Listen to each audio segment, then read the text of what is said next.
¿De qué vamos a hablar hoy? Del retiro que hice en las Batuecas. Ah, buen tema, buen tema. Me interesan los detalles. ¿Vas a contar todos los detalles? Bueno, voy a contar los detalles que se pueden contar, los detalles normales. ¿Qué querés que te cuente? Bueno, también cosas que no se ven. A ver, alguna cosita, alguna perlita ahí. Bueno, veré qué puedo ir revelando. Bueno, vamos a ir al tema directamente. Las Batuecas. Las Batuecas es lo que se llama el desierto de las Batuecas. Desierto de las Batuecas no quiere decir que este sitio geográficamente sea seco, romo, áspero, rispio, como un desierto. No. Se trata, cuando se llama desierto dentro de la terminología cristiana, a lugares donde la gente va a buscar silencio, porque se entiende que la vida ajetreada, la vida moderna, la vida agitada, eh, impide por ese exceso de estímulos que uno se centre, que uno encuentre algo de interioridad. Nos pasa a todos que si vivimos a toda velocidad, que vamos de casa al trabajo y que tenemos que hacer trámites y ir de aquí hacia allá, y que está la televisión y que están los móviles y que está internet. Bueno, todo eso acaba siendo un bombardeo que mantiene nuestros sentidos constantemente estimulados, motivados, y eso por un lado es muy bueno, pero por otro lado es como si uno estuviera surfeando de ola en ola y jamás se sumerge en el océano. Siempre está por la superficie. Así que los momentos, como hemos hablado en otros programas, donde tenemos tiempo o posibilidad de ir hacia adentro, es cuando dormimos, básicamente, como si nos dieran un mazazo en la cabeza y quedamos ahí en silencio a la fuerza. Y eso es lo único que nos recupera hasta el día siguiente, que vuelve de nuevo el mismo dilema. Entonces, la meditación, los retiros como este, cumplen la función de generar una especie de isla de tranquilidad. Porque si yo me voy de vacaciones a París, bueno, me voy a divertir, pero el nivel de estímulo va a estar o igual o mayor del que tengo en casa. Voy a tener estrés por el tema de maletas, de horarios, de sacar el ticket de esto o de lo otro, o el billete. Eh, y sin embargo, voy a tener por otro lado una descompresión porque las cosas nuevas me entretienen, sé que durante esa cantidad de días no tengo más responsabilidad que pasarla bien, aunque me estrese por esos detalles.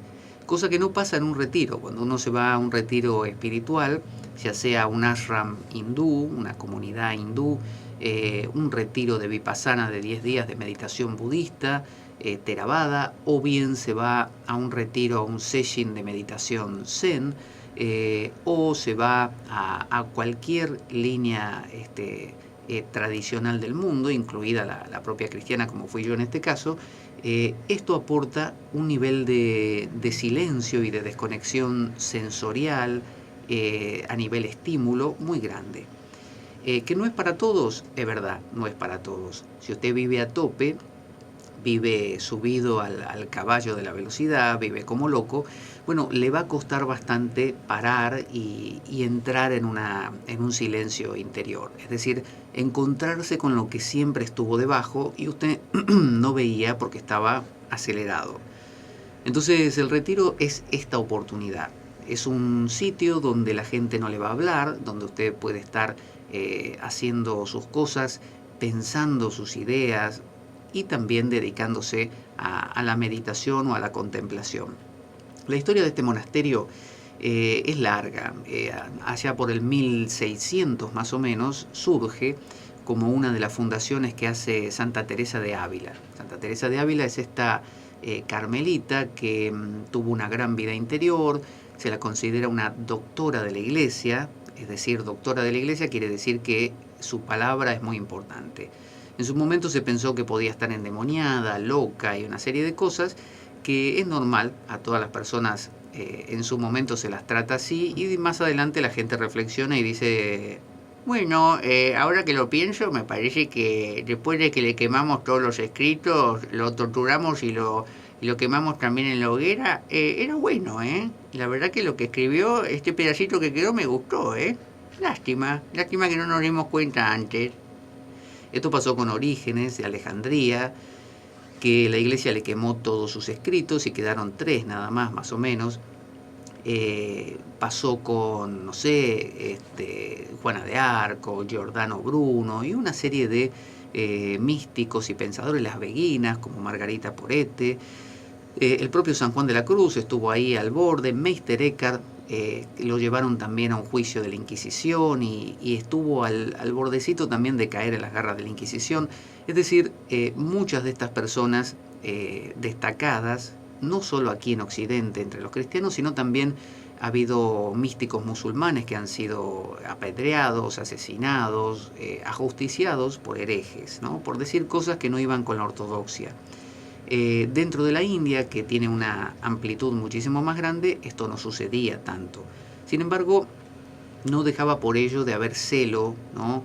Entre celo a lo propio de cada una de las corrientes hindúes y bueno, a veces ese rechazo por la contraria llevaba hasta la agresión física, pero eran menos. Los hindúes tienen esa capacidad de fagocitarlo todo y comprenderlo todo y contenerlo todo dentro de sus límites. O sea, todo lo que viene aparentemente a invadirlos, ellos lo meten dentro y en un santiamén están viviendo esa faceta nueva dentro de lo suyo que hasta ayer no la tenían.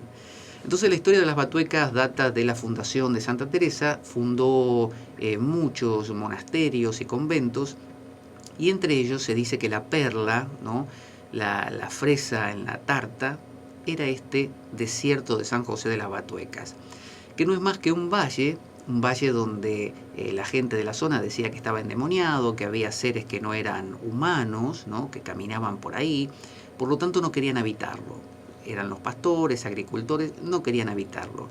Y vinieron los carmelitas, se establecieron y crearon su monasterio ahí, demostrando que no pasaba nada, ¿no? Y los pobladores se habrán mordido el labio inferior diciendo: ¿cómo no se me ocurrió a mí antes venir acá? ¿No ve que no había nada? Todos esos eran mitos. Si se me hubiera ocurrido antes, ahora tendría un montón de tierra, tendría.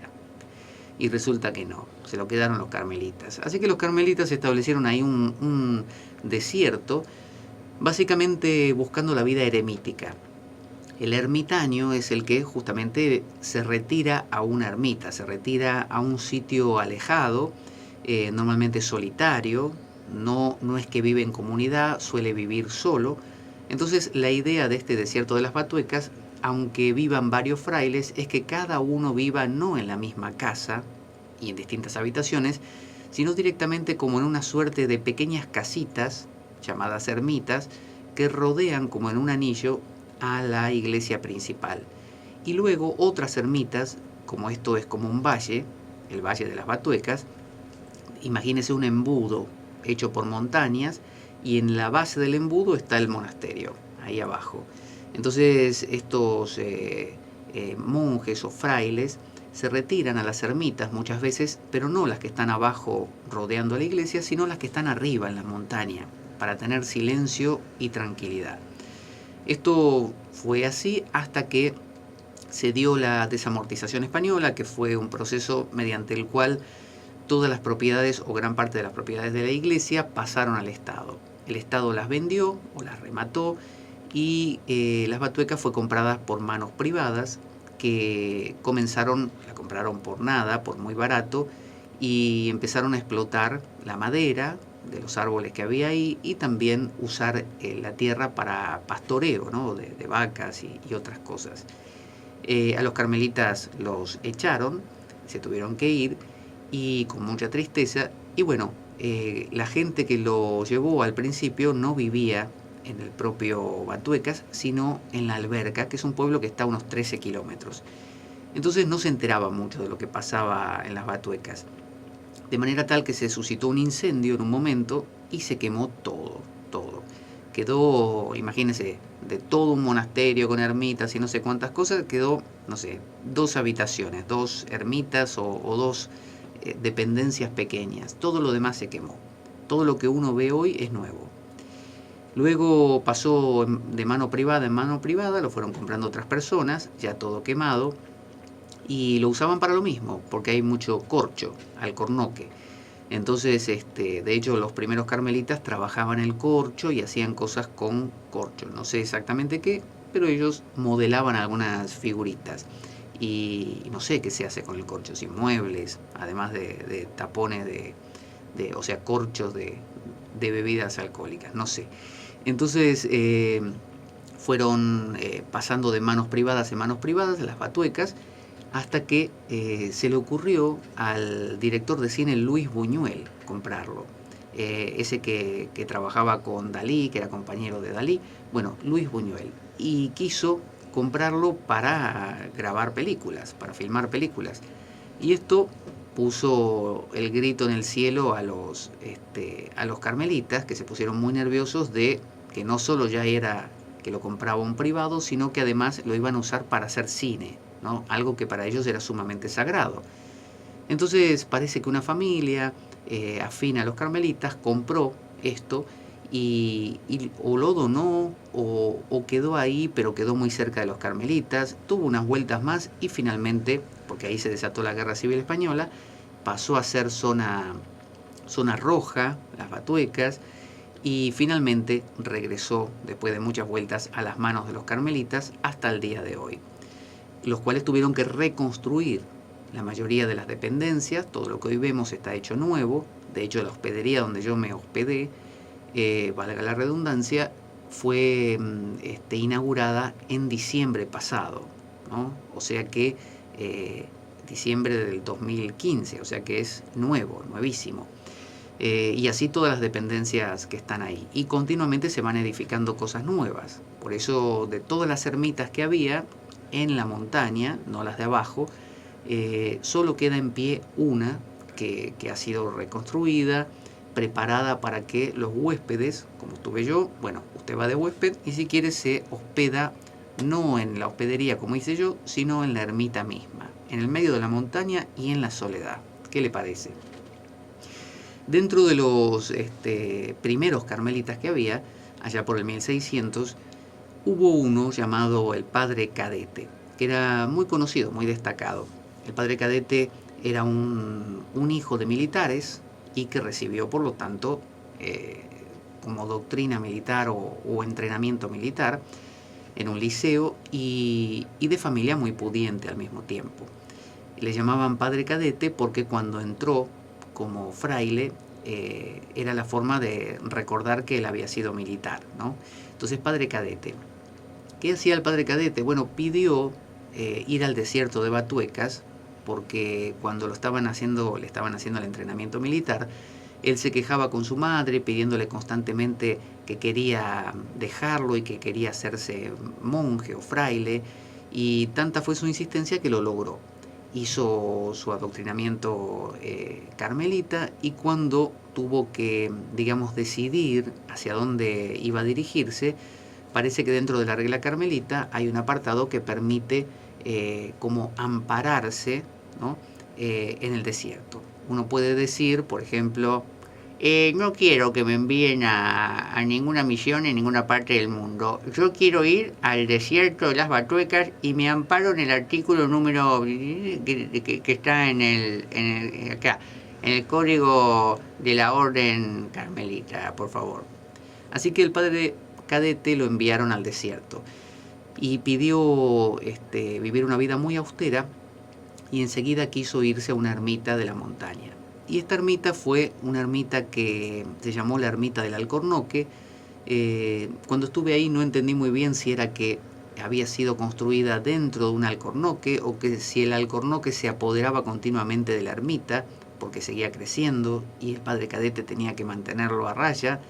Hoy en día el alcornoque ya se hizo cargo totalmente de la ermita, pero parece que era una ermita muy pequeña y muy incómoda, donde este padre, que también ya era justamente sacerdote, había hecho el seminario, o sea que podía consagrar y todo eso, bueno, pasaba sus días en una vida muy austera, ¿no? Los ermitas, los ermitaños, viven normalmente retirados del mundo.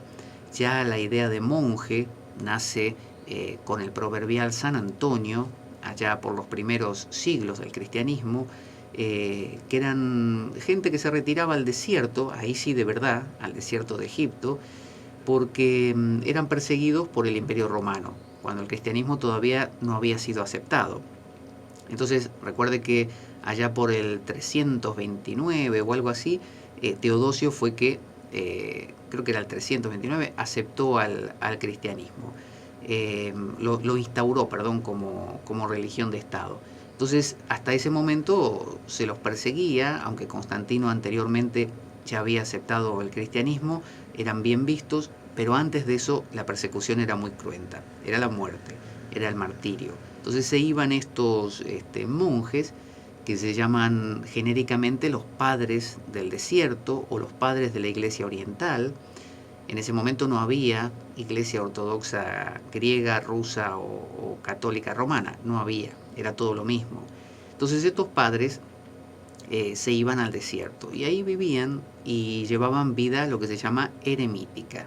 Es decir, no solo eran monjes, monje significa mono, uno, solo, sino que también además llevaban vida de ermitaño, porque se retiraban de sus compañeros, a veces no vivían en comunidad, sino en soledad, y todavía existen hoy en día, por ejemplo, la iglesia copta, la iglesia de lo que sería Egipto hoy en día, también hay zonas donde se vive en completa soledad en la montaña, a veces por tiempos cortos y a veces permanentemente. Estos primeros monjes que se iban a vivir así, frailes, en las Batuecas vivían de manera muy cruda. Su propia regla monástica decía que tenían que ser muy austeros, vestir con la ropa más pobre que encontrasen, no comer carne porque es un objeto de lujo, sino comer verduras crudas y cocidas, frutas y cosas que se pudieran mantener fácilmente, que más o menos los alimentasen y que no requiriesen mucho ni gasto económico ni esfuerzo para preparar.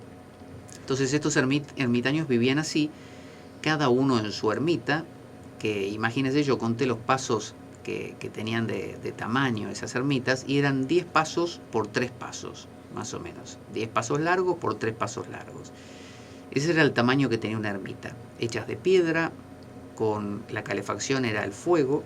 Imagínense, no, 1600, no había ni corriente ni nada, había un frío que calaba los huesos.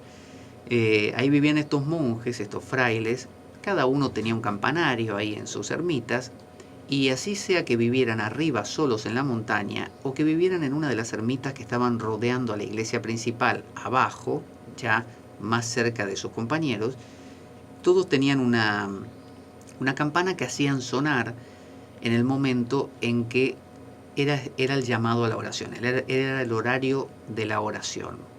¿Cómo sabían el horario si no había, digamos, relojes a pila ni cosas así?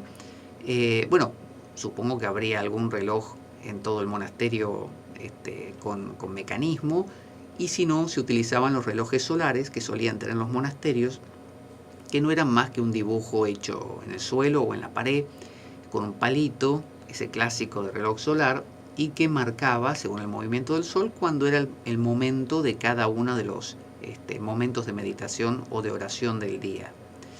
Este monasterio de las Batuecas así soportó, por ejemplo, la invasión napoleónica. Cuando Napoleón entró en España, para que se llevó al rey preso y todo eso, que generó de paso la independencia de países de América Latina, como la Argentina, aprovechando esta situación.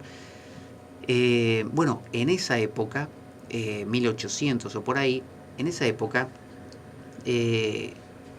fue que estas batuecas soportaron este embate, porque muchos monjes huyeron pensando que, bueno, vienen los franceses, nos pasan a cuchillo, pero bueno, otros se quedaron y resistieron. Y aparentemente no, mientras otros monasterios fueron quemados, destruidos, las batuecas en ese sentido se salvó. Así que luego, hasta el día de hoy, que se ha reconstruido, sigue funcionando de una manera realmente muy eficiente. Entonces, la historia tiene que ver con eso. Fundación allá por el 1600, privatización luego con la desamortización española, incendio, destrucción, paso de mano en mano, finalmente vuelve a los carmelitas y se vuelve a reconstruir. Soportó también la guerra civil, como tantos otros sitios en España. Algunos quedaron derruidos. Este monasterio en ese sentido se salvó. El monasterio tenía la clausura papal, ¿no? Y la sigue teniendo. La clausura papal es cuando el papa determinaba que cierta zona era privativa solo de los monjes. Como decir, de este muro para allá solamente los monjes pueden entrar. ¿Y no podía entrar nadie más? No, no, nadie más. Como que, por ejemplo, un perro podía entrar. Bueno, sí, un perro sí. Y entonces, ¿qué era lo que no podía entrar? Bueno, por ejemplo, no podía entrar una mujer. Como era un monasterio de hombres, la clausura papal decía que si entraba una mujer, quedaba inmediatamente excomulgada. Esto quiere decir que nunca más podía comulgar en su vida, con lo cual usted dirá en esta época, ¿y a mí qué me importa? Me voy a hacer budista y ya está, o me hago musulmán. Bueno, pero en esa época no. En esa época no había otras religiones dando vueltas. Si había, se conocía el Islam y era el enemigo. O sea que si a usted lo excomulgaban, usted se quedaba fuera del universo directamente. Era lo peor que le podía pasar. Era como cuando a un griego lo exiliaban, más o menos. Entonces, si entraba una mujer al monasterio, pero ahí aclaraba que no importa por qué razón fuera, se podía, no sé, tener convulsiones, desmayar o lo que fuera, no se la podía hacer entrar. Y si algún fraile era el agente de que esto sucediese, que la entraba, digamos, ese fraile quedaba también excomulgado. Así que era durísimo en esa época. Hoy en día no. Es decir, hay una clausura todavía, es decir, una zona que es privativa de los frailes, y luego en las hospederías, básicamente los que van a hacer retiros, cuando yo fui por lo menos, eran el 99% mujeres. Había 2, 3 hombres, pero la mayoría eran mujeres. Es decir, que los tiempos cambian y los monasterios también se adaptan. Entonces, la orden que lleva este monasterio es los carmelitas. Para que usted se dé una idea, los carmelitas es una orden muy antigua, pero los exponentes más clásicos son San Juan de la Cruz, este místico español que compuso unas poesías grandiosas, que lo metieron preso sus propios compañeros religiosos, con la pretensión de que se muriese en la cárcel. ¿Por qué? Porque bueno, él quería hacer unas especies de renovaciones dentro de la orden carmelita que lo amparaba bajo el término descalzos, ¿no? Hasta ahí eran los carmelitas y él empezó a diferenciar entre los carmelitas calzados y los descalzos. Esto quería decir que él pretendía hacer la orden de nuevo más austera, cosa que a sus compañeros no le gustaba y por lo tanto lo metieron preso. No era idea de él, la ideóloga de este asunto era Santa Teresa de Ávila, que tenía estas ideas, estas sensaciones y lo convocó a San Juan de la Cruz para que llevara todo esto adelante. Entonces, Teresita de Lisieux, ya más cerca de nuestro tiempo, la que le dicen la santa francesa, ¿no? Teresita de Lisieux, mucho más dulce y humilde y sencilla, comparada con Santa Teresa, que era una gran, tenía gran personalidad, tenía dones de mando. San Juan de la Cruz, un gran místico, un teólogo, un filósofo. Teresita de Lisieux era más sencilla. Bueno, estos tres son los exponentes más clásicos dentro de la orden carmelita. San Juan de la Cruz y Santa Teresa de Ávila eran de la misma zona española, mientras que Teresita, como su nombre lo indica, era de Lisieux, ¿no? En Francia. Entonces, este monasterio tiene la clausura papal, que hoy en día solo implica algo más protocolar. Yo, de hecho, por error me metí en una zona que era de la clausura del monasterio y después una compañera de retiro me explicó, de ahí no hay que pasar, de ese muro, porque ahí está la clausura papal.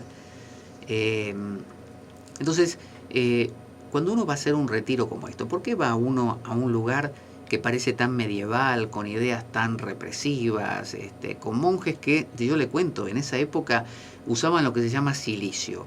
El cilicio es una especie de cinturón que usted se pone, ya sea en el vientre, en el pecho, en las piernas, en un brazo si quiere, que está hecho o de un tejido de un entretejido básicamente, con puntitas que salen hecho con un hilo muy duro para que se le clave en la piel y le raspe y le moleste y le pinche, algunos hasta de metal, que servían para mortificación, fíjese.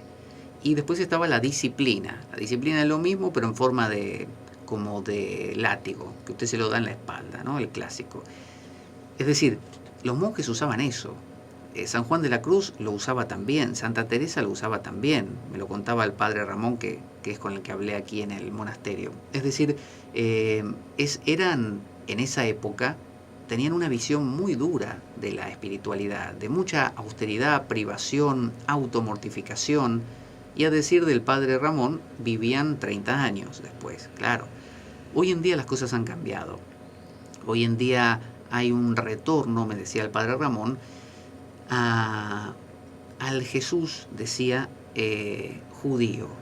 El Jesús judío era el Jesús que bailaba, iba a bodas, se reía, bebía, comía, ¿no? Estaba con una prostituta, no tenía problema con eso. Es decir, para él lo sensorial no era problema, porque para el mundo judío no lo es en general. Uno lee el Antiguo Testamento y no hay célibes, no hay tampoco gente que se torture. Hay gente que se pone contenta porque tiene más hijos, porque tiene ganado, porque la cosecha le fue bien. Es decir, el judío es alguien que celebra la vida, celebra lo que Dios le da en la vida, básicamente. Y las cosas que pide suelen ser cosas para la vida. Ni siquiera el judío es alguien que piensa mucho después de la muerte. El judío normalmente no tenía una idea post-mortem ahí fija. Había algunas sectas que tenían algunas ideas, pero en general no. Mientras que el cristianismo paulino, mucho más platónico, sí empezó a postular un post-mortem, empezó a postular esta idea platónica de que el mundo es negativo y el mundo espiritual, por otro lado, es positivo, que el mundo carnal es negativo y el espiritual es positivo, por lo tanto hay que deshacerse del carnal para llegar al espiritual. Y entonces se ocurre todo esto de ayunos, celibatos, austeridades, ¿no? Privaciones, mortificaciones, para mantener a raya, para que no avance el mundo carnal y así poder conseguir el espiritual. Dice el padre Ramón, que en un ratito vamos a escuchar su fantástica entrevista, que eso no es el cristianismo, dice él. Para él el cristianismo, yo le pregunté, bueno, ¿qué es? ¿Cómo lo definiría el cristianismo? Y me dijo, amor. Pero no este amor de sentimental o sensiblero, de estar, no sé, deshaciéndose simplemente por el prójimo a lágrimas y no sé qué. No, no, no. Amor es vínculo, amor es relación, amor es conexión. Conexión con el otro, conexión con la divinidad, conexión con el placer y los sentidos también. Pero claro, mesuradamente, espiritualmente podríamos decir. Entonces él habla de una forma de vivir la religión, la espiritualidad, que esto se aplica a cualquier corriente que uno lleve, de cualquier religión del mundo o de cualquier tradición, que no niega lo sensorial, sino que encuentra lo espiritual en lo sensorial, muy parecido al Tantra. Esa es la visión del padre Ramón, que obviamente está dentro del marco de la Iglesia Católica, es bajo la orden de los carmelitas y con toda esa institución en sus espaldas. Sin embargo, como una vez dijo el padre Mujica en la Argentina, dijo un gran intelectual que se hizo sacerdote, y cuando le preguntaban, ¿cómo usted un gran intelectual, un lector de libros, un hombre que disfruta del pensamiento, se mete en algo tan anacrónico, tan oscuro como es la Iglesia Católica? Y él dijo, yo me acerqué, no sé por qué, por casualidad, supongamos, y pensé primero, bueno, aquí no voy a tener ni cabida, no voy a estar encarcelado. Y descubrí, dice, que tenía un espacio de libertad dentro de lo que elegí. Y bueno, eso me gustó. Entonces, y se quedó. Es decir, él encontró la posibilidad de seguramente estudiar, leer. De hecho, el padre Ramón lee muchísimo de filosofía, de historia, de crítica religiosa, de historia y revisionismo histórico del propio Jesús. Lee y estudia a muchos pensadores y no solo de Occidente, sino de Oriente. Yo hablaba con el padre Ramón y él me hablaba de Samadhi, de Vipassana, de Zen, me hablaba de Nirvana, me hablaba de un montón de cosas, de pensadores hindúes, de un montón de cosas de otras culturas, que no hubiera sucedido esto varios siglos atrás, y a veces ni 50 años atrás. Entonces, la apertura de este hombre, que dentro de un ratito escucharemos su entrevista, realmente es inusitada. Y eso demuestra que se puede encontrar un espacio de libertad dentro del marco de una tradición. ¿Por qué digo dentro del marco de una tradición y no fuera de ella? Porque básicamente uno no puede estar fuera de ninguna tradición, o sea, de todas las tradiciones. Uno siempre está dentro de algo. Uno dice, por ejemplo, yo no quiero ser anarquista. Y bueno, si uno no es anarquista, no lo será, pero caerá dentro del comunismo, caerá dentro del neoliberalismo. Y si no quiere ser neoliberalista, ni comunista, ni anarquista, y bueno, se hará, no sé, pesimista, qué sé yo. Alguna cosa acaba siendo, porque algún marco de comprensión de la realidad uno debe tener para poder aprehender, captar al mundo. Entonces, es imposible no tener ninguno de estos marcos. Vamos a escuchar una canción, así reflexionamos sobre estas cosas, una versión también en chill out, en este caso de nuestro amigo Michael Jackson. Y cuando volvamos, vamos a profundizar más en las batuecas y vamos también dentro de un ratito a escuchar la entrevista de el padre Ramón y también de Beatriz Canals y las palabras del amigo Marco. No se vayan.